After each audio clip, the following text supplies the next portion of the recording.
Have you ever met someone who gave so much of themselves to others that they completely forgot about their own dreams? If you stay with me until the end of this story, I promise you it will move your heart. And if it does, don't forget to like this video and subscribe, because we share stories that remind us of the beauty of kindness, hope, and love in unexpected places.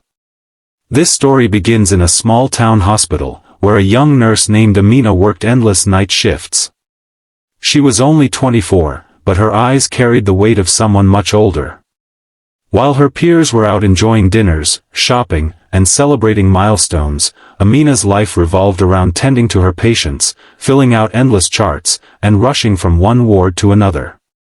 Her uniform was always pressed, her hair always tied neatly, but there was something she never allowed herself: a new dress.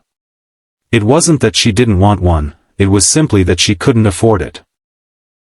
Every paycheck she earned went straight to her younger siblings' school fees, her mother's medications, and groceries to keep her family afloat.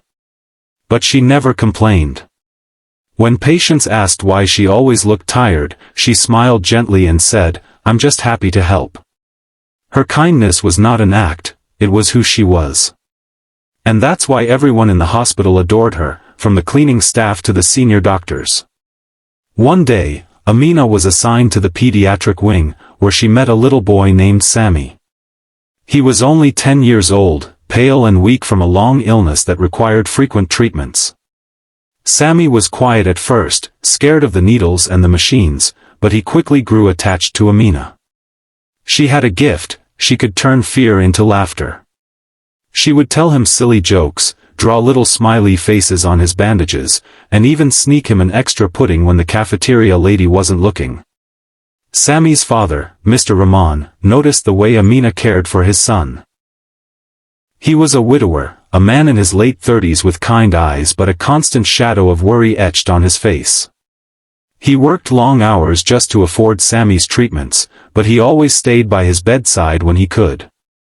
Over time, he began noticing things about Amina too, not just her patients, but the way her voice softened when Sammy cried, the way she held his tiny hand with the gentleness of a mother, and the way she seemed to carry invisible burdens without ever letting them break her spirit. One evening, after a particularly rough day when Sammy had undergone a painful procedure, Mr. Rahman stepped outside to get some air. He found Amina sitting quietly on a bench near the hospital garden. For the first time, she wasn't smiling. Her eyes were glassy, as if holding back tears. She quickly wiped them when she noticed him. "Long day," she whispered. "Too long," he replied, sitting beside her. Then, after a pause, he asked softly, "When was the last time you did something for yourself?" Amina laughed nervously. "For myself?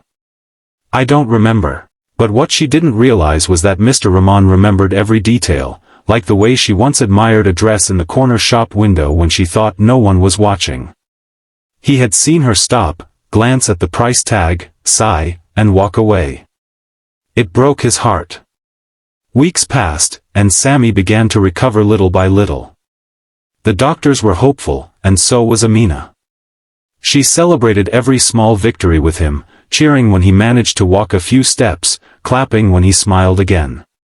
She became more than just his nurse, she became his friend, his sister, and sometimes even the motherly figure he longed for. Then one day, as Sammy was finally discharged, Mr. Rahman walked up to Amina with a small box in his hands. He looked nervous, almost shy, which surprised her. "This is for you," he said. She frowned. "For me? But why?" "Just, please open it." Inside was a beautiful, modest dress. Not flashy, not extravagant, just simple, elegant, and perfect. Amina's hands trembled as she touched the fabric. She had never owned anything so lovely.